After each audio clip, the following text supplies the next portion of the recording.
ஆதி என்னும் பராபரையே, அன்பான மனோன்மணியே, சோதி எனும் பஞ்சகத்தாலே, சொற்பெரிய கரிமுகனே, தீது நீக்கும் கந்தவளே, திருத்துகின்ற குருநாதர்களே, 18 சித்தர்களே, பண்பான பரமசிவமே, ஓதியே ஜோதிடங்கள் உரைப்பதற்கு நாரவிந்து வடிவாக நல்ல துணை ஆவீரே. உலகில் உள்ள தமிழ் பேசும் அனைத்து நல் உள்ளங்களுக்கும் மற்றும் இந்த ஜோதிட சான்றோர்களுக்கும் மூத்தோர்களுக்கும் ஆர்வலர்களுக்கும் மற்றும் இந்த காணொலியை காணும் உங்களுக்கும் ஆஸ்ட்ரோராஜின் இனிய நல் வணக்கங்கள். ஜோதிடம் ஒரு அரிய கலை. அந்த கலையை உலகம் முழுவதும்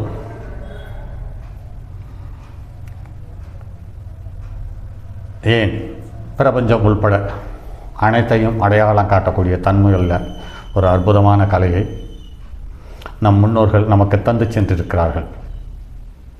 அந்த கலை ஒரு காலத்தில் நாட்டை ஆள்பவர்களுக்கும் ராஜாக்களுக்கும் மன்னர்களுக்கும் மற்றும் மேல்தட்டு மக்களுக்காக மட்டும் பயன்படுத்தப்பட்டது. தற்போதுதான் கீழ்த்தட்டு மக்களான சராசரி மனிதனுக்கும் ஜோதிடம் தேவைப்படுகிறது என்று ஒரு வித்தியாசமான கருத்து நிலவி கொண்டிருக்கிறது. நம் முன்னோர்களுக்கு ஜோதிடம் தேவையில்லை என்ற நிலையில் நம் முன்னோர்கள் நல்ல சிறந்த அறிவோடும் அனுபவங்களோடும் வாழ்ந்து வந்திருக்கிறார்கள். மேலை நாட்டு நாகரிகம் வந்தது, மேலை நாட்டு கல்வி வந்தது, ஆங்கிலேயர்கள் வந்தார்கள், பிரெஞ்சுக்காரர்கள் வந்தார்கள். அவர்களுக்கெல்லாம் இந்த சாஸ்திரம் சம்பிரதாயம் என்னவென்று தெரியாது. தெரியாமல் இருந்ததாலோ என்னவோ நம்மை நம் நாட்டு மக்களை கட்டுப்பாட்டுக்குள் வைத்து வாழ விருப்பப்பட்டார்கள். கால சூழ்நிலை நாகரிகம் என்ற மாயாவலையில் நம் மக்களும் கொஞ்சம் கொஞ்சமாக விழத் தொடங்கினர்.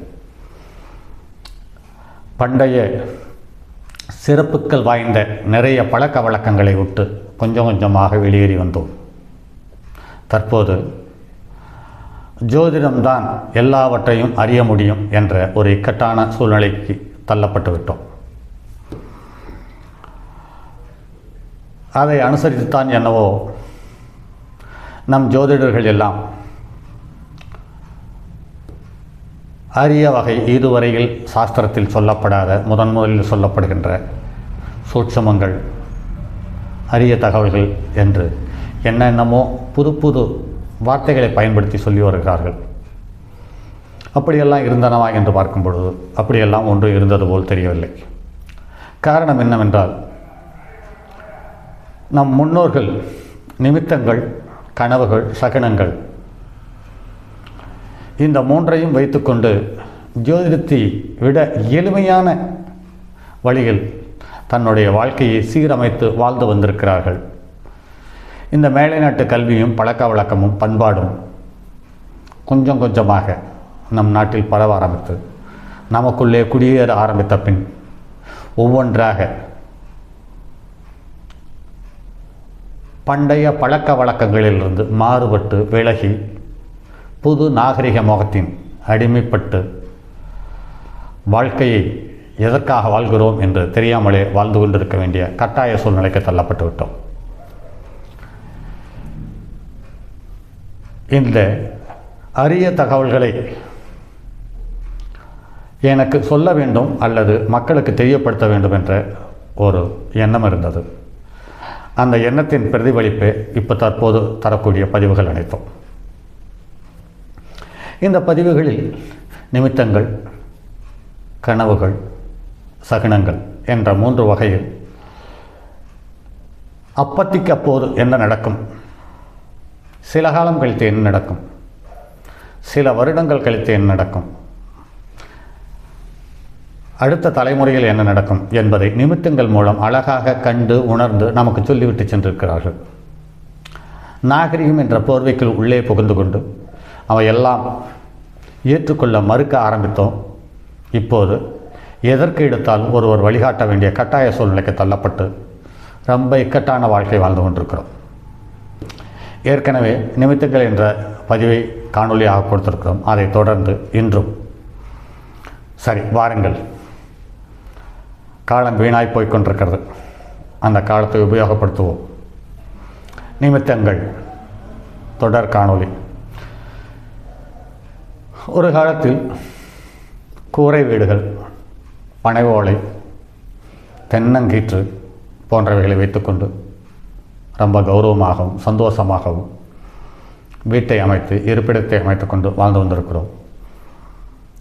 அந்த தென்னங்கீற்றும் பனை ஓலையும் நிறைய குருவிகளுக்கு அடைக்கலமாக இருந்து பெரிய சந்தோஷத்தையும், வாய் பேச தெரியாத சத்தங்களின் மூலம் நம்மோடு உறவாடி வந்து போன பறவைகள் எண்ணற்ற. அதில் சிட்டுக்குருவியும் ஒன்று.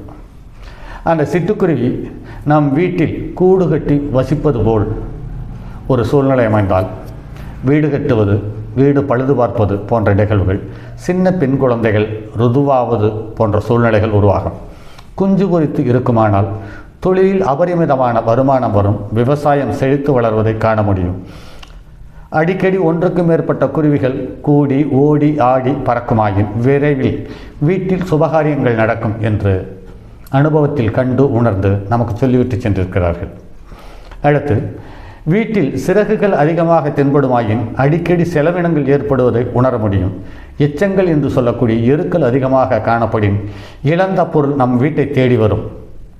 பூனை அல்லது நாய் போன்ற சின்ன சின்ன வீட்டு விலங்குகளால் குருவியை வேட்டையாடுவது போல் கண்டால் இழப்பு துக்கம் வருவதை அடையாளம் காட்டும். இறக்கை கை கால்கள் ஊனமாவது போல் காண நேரிட்டால் குழந்தைகளுக்கு நோய் நொடி வருவதை உணர முடியும்.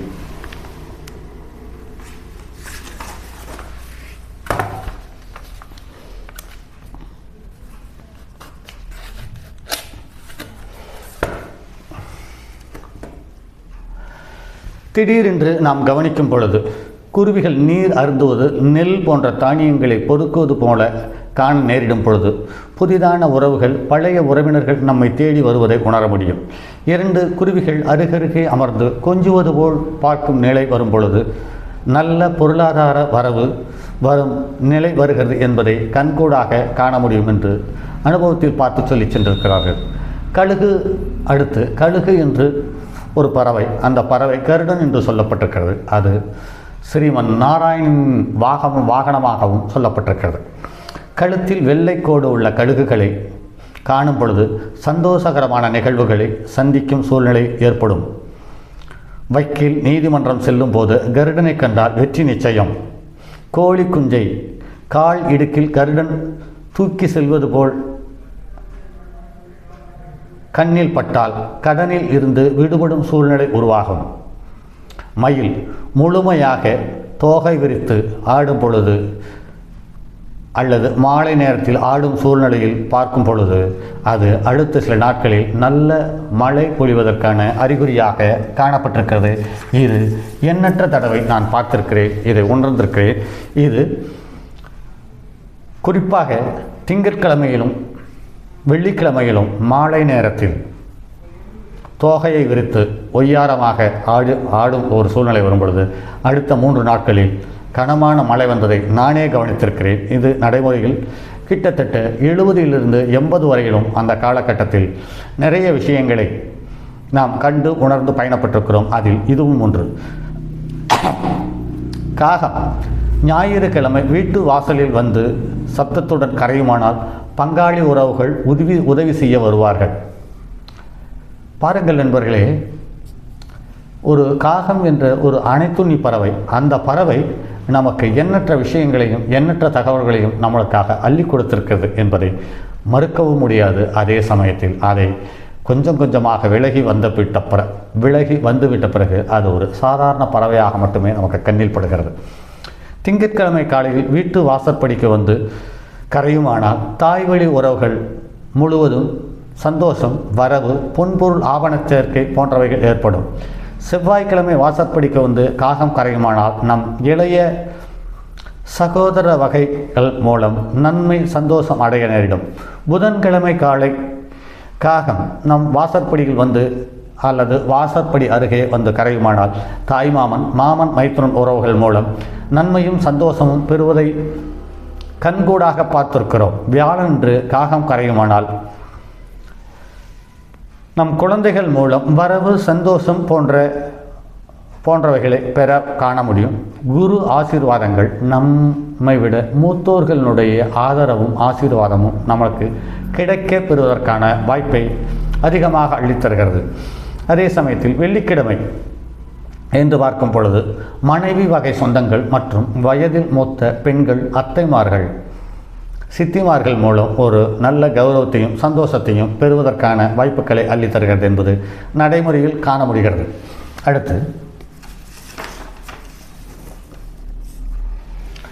வண்டி, வாகனம், போக்குவரத்து, பொது சொத்துக்கள் அல்லது நிலையான சொத்துக்களுக்கு வாங்குவதற்கோ அல்லது அதை உற்பத்தி செய்வதற்கான வாய்ப்புகளையே உண்டு பண்ணி தரும் காலமாக இந்த சூழ்நிலை அமைகிறது.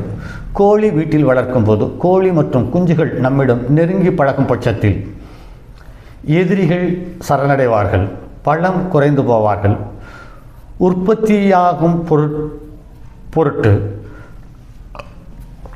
கோழி உற்பத்தியின் பொருட்டு அடை காக்கும் அல்லது அடை வைப்போமானால் எல்லா முட்டைகளும் தவறாமல் குஞ்சு பொரிக்குமானால் நமக்கு வெற்றி சுலபமாக கைகூடும். குஞ்சு பொரிக்கும் காலம் அல்லது வருடத்தின் முதல் மாதமானால் அந்த வருடம் மிக சிறப்பாக அமைவதை நிறைய தடவை நான் உணர்ந்திருக்கிறேன். கோழியும் சேவலும் துணையாக நடமாடுவதை அதிகமாக கண்ணில் பட்டால் கணவன் மனைவி அந்யோன்யம் சிறப்பாக இருக்கும் என்று உணர முடியும். திங்கட்கிழமை குருவிகள் கண்ணில் படுவது சிறப்பு, வியாழக்கிழமை கருடன் கண்ணில் படுவது சிறப்பு, வெள்ளிக்கிழமைகள் கோழி குஞ்சுடன் காணப்படுவது சிறப்பு. இப்படி என்ற தகவல்களை நம்மோடு கூட இருக்கும் சின்ன சின்ன விலங்குகள், சின்ன சின்ன பறவைகள் நமக்கு எக்கச்சக்கமான அல்லது வளர்ச்சிக்கு உதவக்கூடிய அல்லது வளர்ச்சியை தடைபடக்கூடிய எல்லாவித சின்ன சின்ன அசைவுகளும் நமக்கு அடையாளம் காட்டி சென்றிருக்கின்றன என்பது அற்புதத்திலும் அற்புதமான விஷயம். சரி நண்பர்களே, மற்றும் ஒரு பதிவில் சந்திப்போம். அதுவரை உங்களிடமிருந்து விடைபெறுவது உங்கள் அன்பு நண்பன் எம் ராஜரத்தினம். என்னுடைய அலைபேசி எண் 9789729999 9791399649. சரி நண்பர்கள், அடுத்த பதிவில் சந்திப்போம். தங்கமான் மழுவோடேந்தி தன்மதி தலையில் கொண்டோன் மங்கையர் பதிக்கச் சொன்ன மாமொழி ஜோதிடத்தை இங்கு யாம் உரைப்பதற்கோர் இமை என்னும் பிழை வராமற்காக்க செங்கன் மால் மருகன் யானை சிறன் பதம் காப்பதாமே.